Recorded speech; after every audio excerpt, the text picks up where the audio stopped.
बच्चों, तो स्वागत है आपका आज की वीडियो में। तो आज जो हम शुरू करने वाले हैं वो राजस्थान बोर्ड का जो पेपर था जो हम चला रहे हैं, लास्ट 2 दिन से लगातार वीडियो आ रही है, उसका सेक्शन सी और सेक्शन डी आज हम कंप्लीट कर लेंगे।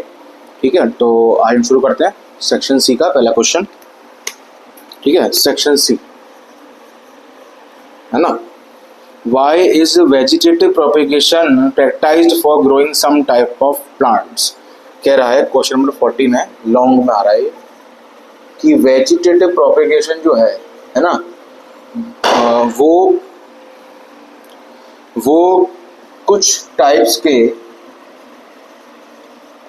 प्लांट्स को उगाने में क्यों यूज होता है ना। बताइए भाई। देखिए भाई, वेजिटेटिव जो प्रोपेगेशन होता है उसका एक फ़ायदा होता है कि उसमें जो प्लांट्स मिलते हैं वो सीडलेस होते हैं। सीडलेस माने कि उसमें सीड नहीं होंगे, क्योंकि ये सेक्सुअल रिप्रोडक्शन से नहीं बने। दूसरा क्या होगा कि इनको हम कहीं भी उगा सकते हैं, है ना, कहीं भी उगा सकते हैं, है ना, क्योंकि ये वेजिटेटिव प्रोपेगेशन है, यानी कि इनका जो हम कोई पार्ट ले रहे हैं और उससे पूरा प्लांट हम बना रहे हैं। और तीसरा है कि ये फास्ट होता है, क्योंकि ये उस प्रोसेस को फॉलो नहीं करता जो प्रोसेस एक नॉर्मल प्लांट सेक्सुअल रिप्रोडक्शन के द्वारा करता है। एग्जाम्पल जो है इसके रोज़, है ना, जैसे रोज़ को हम कटिंग से करते हैं, बनाना होता है ना, और ETC। इस तरीके से ये आंसर कंप्लीट हो जाता है। इसको अपने तरीके से देख सकते हैं। ये तो था एक पार्ट, अब और लगा के दूसरा पार्ट है इसका। How will an organism be benefited if it reproduces through spore? अगर कोई ऑर्गेनिज्म स्पोर के द्वारा रिप्रोडक्शन कर रहा है ना, तो उसे क्या फायदे होंगे बताओ भाई। स्पोर के द्वारा रिप्रोडक्शन यानी कि स्पोर फॉर्मेशन के द्वारा, यानी कि फंगस, है ना। फंगस वाला काम जो है वो रिप्रोडक्शन जो है वो स्पोर फॉर्मेशन के द्वारा करता है। ये पता है वो कैसे करता है ना। उसके स्पोर लगे रहते हैं और वो स्पोर जो होते हैं वो स्पोर एंजियम में होते हैं। जब समय आता है तो यहाँ से फूट जाता है और यहाँ से सारे स्पोर बाहर निकल जाते हैं और इस तरीके से पूरे में फैल जाता है। तो ये इसका आंसर हो गया।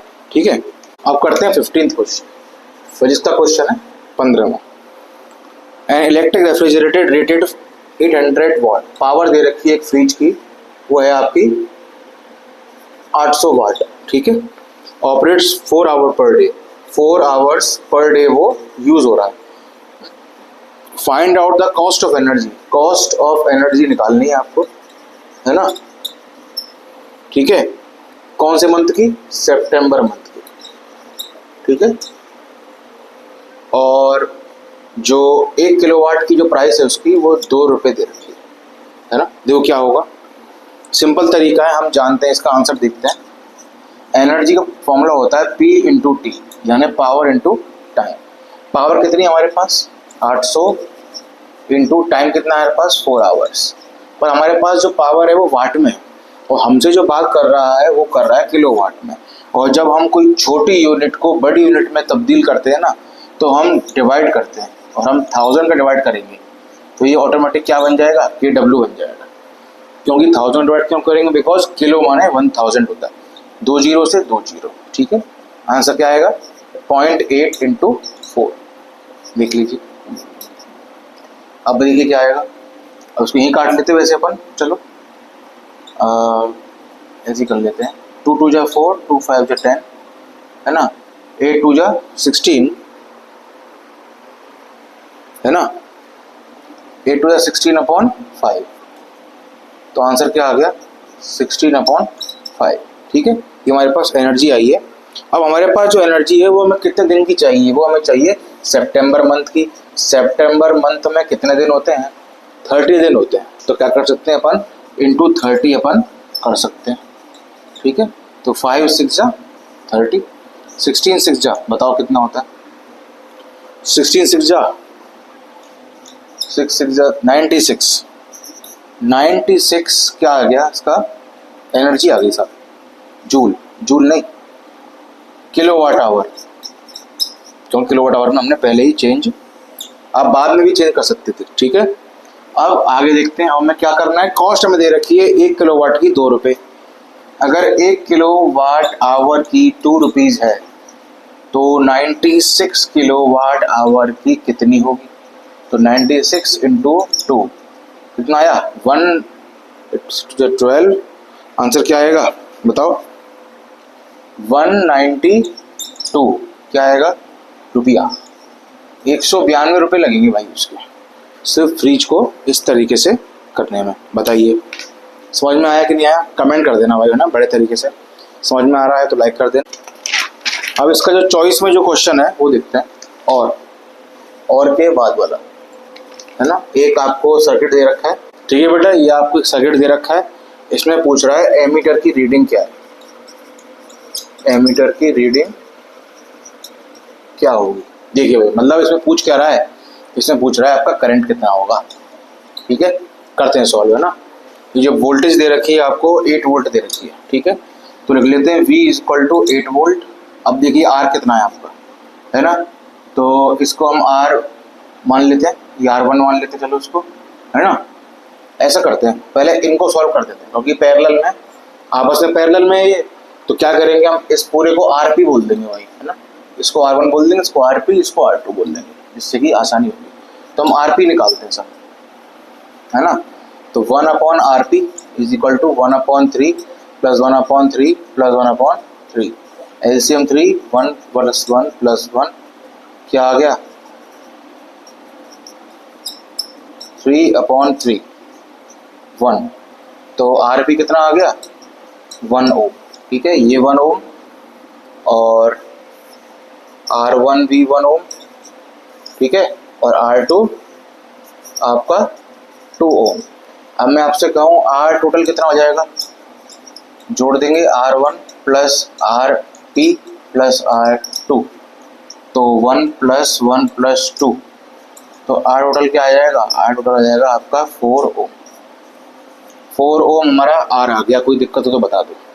और अगर हमारा 4 ओम R आ गया, और हम जानते हैं according to Ohm's law V = IR, V हमारा 8 है, I हमको पता नहीं है, R हमारा 4 आया है, तो 8/4 = I, 4 × 2 = 8, यानी कि 2 ampere is the current, is the answer. 16 कह रहा है कि एक उसने रिएक्शन दी है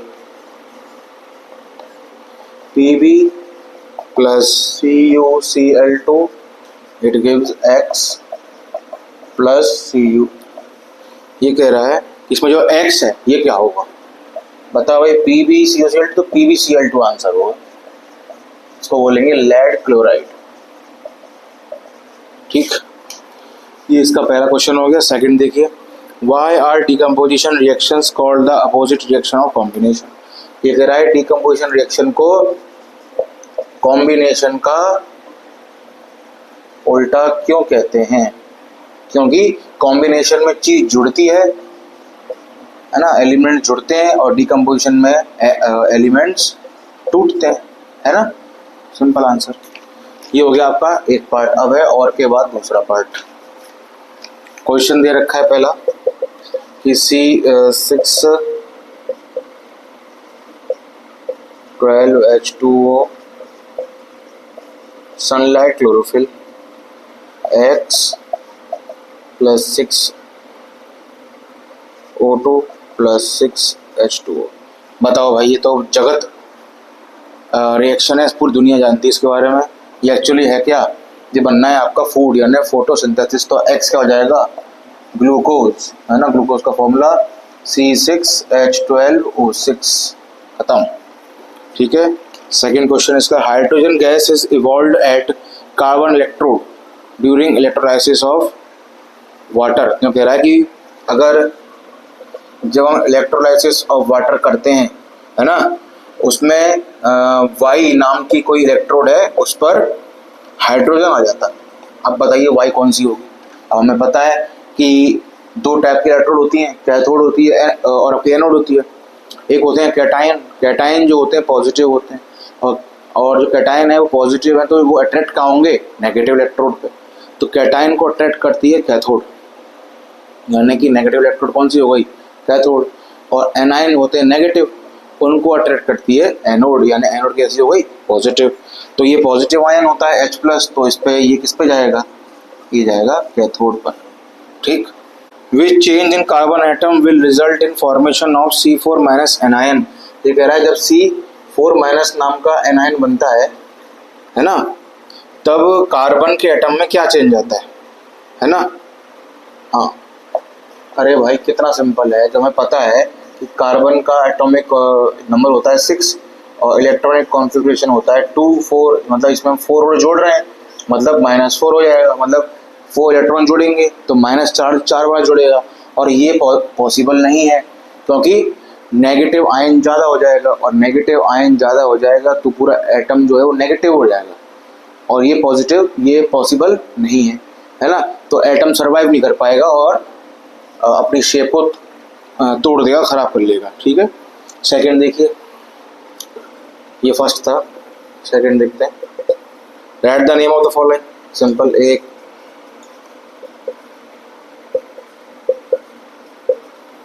बताओ इसका आंसर क्या होगा। 3 कार्बन यानी प्रो, ठीक है, सिंगल बॉन्ड है सभी में, तो एन, प्रोपेन है ना, और लास्ट में क्या लगा हुआ है, क्लोरीन, और क्लोरीन को अपन लिखते हैं क्लोरो। आंसर आ गया क्लोरो प्रोपेन। ठीक है। सेकंड, इसका सेकंड देख लीजिए, ये ए था, इसका बी देखते हैं। सी, इतना सिंपल पेपर बना दिया है इन लोगों ने, तैयारी हुई थी हार्ड। बेटा बेटा 3 कार्बन, फिर से प्रोप, सब में सिंगल बॉन्ड एन। बताओ ये कौन सा ग्रुप है, ये कीटोन ग्रुप, और जो आपका होता है कीटोन ग्रुप उसका सफिक्स क्या होता है, ओन, और जब हम इसको नाम को जोड़ेंगे तो ये ई हट जाएगा, तो नाम क्या होगा, प्रोपेनोन। क्या हो जाएगा, प्रोपेनोन। हाँ या ना बताइए।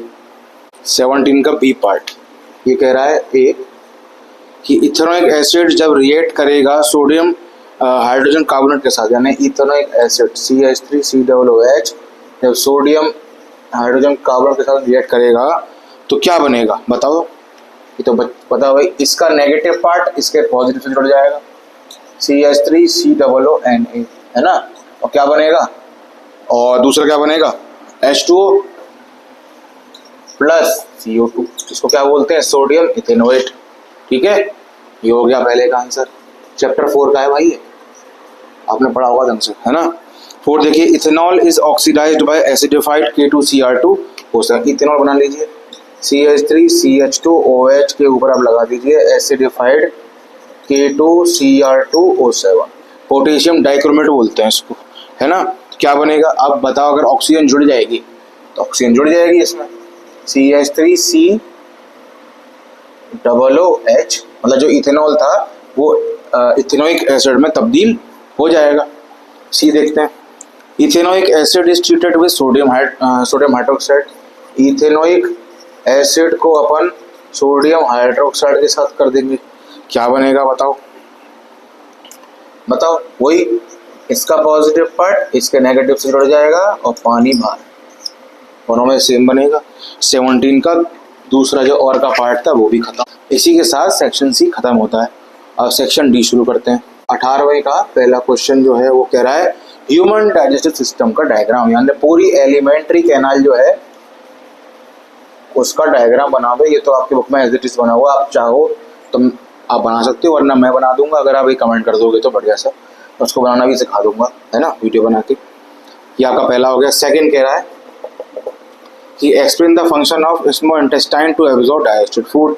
अब स्मॉल इंटेस्टाइन जो है ना, वो फूड को जो डाइजेस्ट हो चुका है उसको एब्जॉर्ब करती है by the help of villi, है ना। ये क्या होते हैं, फिंगर लाइक प्रोजेक्शन होते हैं जो खाने को एब्जॉर्ब करते हैं। इस तरीके से आप पूरा इसको डिफाइन कर सकते हैं, एक्सप्लेन करना। ये हो गया एक पार्ट। अब और का दूसरा पार्ट देख लीजिए, draw a level diagram of human respiratory. इसमें पूरा लंग्स का सिस्टम बना देना है, पूरा दिखा देना, नहीं तो आप कमेंट कर देना, आपको सिखा भी दूंगा। Explain the function of human lungs for exchange of gases. आप जानते हैं ह्यूमन लंग्स में कौन होता है, एल्वियोली, है ना, जिसका एरिया होता है 80 मीटर स्क्वायर, जो कि गैसेस को एक्सचेंज करने में काम आता है, और अल्टीमेट यूनिट यही है, मतलब नॉस्ट्रल से सांस जाएगी और एंड में एल्वियोली के पास जाएगी, और यही हमारी जो हमारी ब्लड वेसल्स होती हैं उनसे जुड़ा रहता है। तो ऑटोमेटिकली जो आपकी एल्वियोली है उससे ब्लड वेसल्स में हमारी गैसेस आपकी चली जाती है, जिससे कि बॉडी को एनर्जी मिलती है। इस तरीके से आपका जो है 18 क्वेश्चन भी खत्म हो जाता है। 19th क्वेश्चन देखते हैं बेटा। 19th क्वेश्चन का पहला है डिफाइन मैग्निफिकेशन ऑफ लेंस। बेटा मैग्निफिकेशन ऑफ लेंस का फॉर्मूला आपको पता है ना? वो तो चलो उसके लिए मिरर विरर सबके लिए कॉमन जो है वो ये है, एच डैश अपॉन एच, मतलब height of image upon height of object.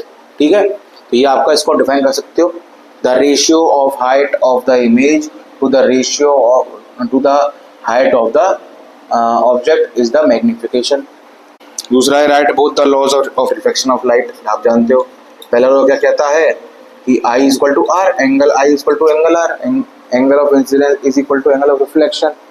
B क्या कहता है कि इंसिडेंट रे आपकी reflected ray and normal all lie in the same plane. Very good, ठीक है, ये आपका एक पार्ट हो गया। देखिए दूसरा part, write the lens formula. Lens formula आप जानते हो, 1/v minus 1/u equal to 1/f। v माने इमेज डिस्टेंस, u माने ऑब्जेक्ट डिस्टेंस, f माने फोकल लेंथ। ठीक है, write Snell's law of reflection. क्या है Snell's law of reflection? Sine i upon sine r is equal to constant, है ना? ये हो गया। थर्ड है draw ray diagram for image formation by convex lens when image is at infinity. Convex lens दे रखा है आपका, प्रिंसिपल एक्सिस है, अगर कोई इन्फिनिटी से आ रही है, इन्फिनिटी से रे आ रही है, दिख रहा होगा, तो कहाँ मिलेगी? फोकस पे मिलेगी भाई, बताओ। ये रहा फोकस, ये बन गया डायग्राम आपका। डायग्राम में एरोज होनी चाहिए। ये आपका थर्ड आंसर हो गया। इसी के साथ आपका 19th क्वेश्चन भी खत्म हो जाता है। 20th क्वेश्चन कह रहा है कि explain the effect of mixing the water with plaster of Paris. 20 का ए कि पीओपी के साथ पानी का जो मिक्सिंग होगी क्या होगा उसमें, फिर बताओ। एक्सप्लेन करना है कि क्या बनेगा। देखो पहला तो है कि वो थिक हो जाएगा पार्ट, है ना, और बाद में वो बिल्कुल सॉलिड मास बन जाएगा, है ना, क्लियर, और उसमें हीट भी निकलेगी। ये तो हो गया एक्सप्लेन करने का तरीका, है। सॉलिड मास जो बनेगा वो आपका जिप्सम होगा, है ना। सेकेंड कह रहा है बी इसका right chemical equation of reaction with water. अब केमिकल इक्वेशन बता दीजिए इसकी। CaSO4.12H2O, इसको हम POP कहते हैं, है ना। फिर इसको हम क्या करेंगे, 1/2H2O के साथ रिएक्ट करवा देंगे, है ना, और हमारा क्या बन जाएगा CaSO4.2H2O। ये हमारा कौन होता है, जिप्सम होता है भैया, हाँ या ना। ये हो गया इसका एक पार्ट। अब इसका दूसरा पार्ट देखते हैं, ठीक है। Differentiate between crystalline molecules of hydrated copper sulphate. Copper sulphate जो है वो हाइड्रेटेड है, यानी कि ये फॉर्मूला। एंड वॉशिंग सोडा आप जानते हो क्या होता है, Na2CO3.10H2O, है ना। On the basis of water crystallization is present in them. इसमें 5 क्रिस्टलाइजेशन ऑफ वाटर होते हैं, इसमें 10 होते हैं। ये हो गया भाई आंसर, ठीक है भाई। सेकेंड कह रहा है explain the effect of heating the crystalline copper sulphate on their following properties, है ना। जब ये कह रहा है कि इसका एक पार्ट हो गया, बी पार्ट कह रहा है कि जब इसको हम गर्म करेंगे तो इस पर क्या प्रभाव पड़ेगा। प्रभाव ये पड़ेगा ये पानी उड़ जाएगा सारा, तो क्योंकि इसका वैसे रंग तो ब्लू होता है ना, पर पानी उड़ने के बाद उसका ब्लू रंग हट जाएगा और ये ट्रांसपेरेंट यानी कि व्हाइट रंग की तरह दिखेगा। और इसका कह रहा है कलर ऑफ क्रिस्टल कैसे हो भाई, सही बात है, बाद में व्हाइट हो जाएगा, ठीक है। तो इसी के साथ आपका इस साल का राजस्थान बोर्ड का पेपर पूरी तरीके से सॉल्व हो चुका है, ठीक है। तो ये वीडियो मैं यही एंड करूँगा, ठीक है। और आप बताना आपको वीडियो कैसी लगी, और जो भी आपको लगता है लाइक कमेंट शेयर अपने मन से कर देना। सब्सक्राइब अगर आ गए हो तो कर देना। Thank you very much, bye.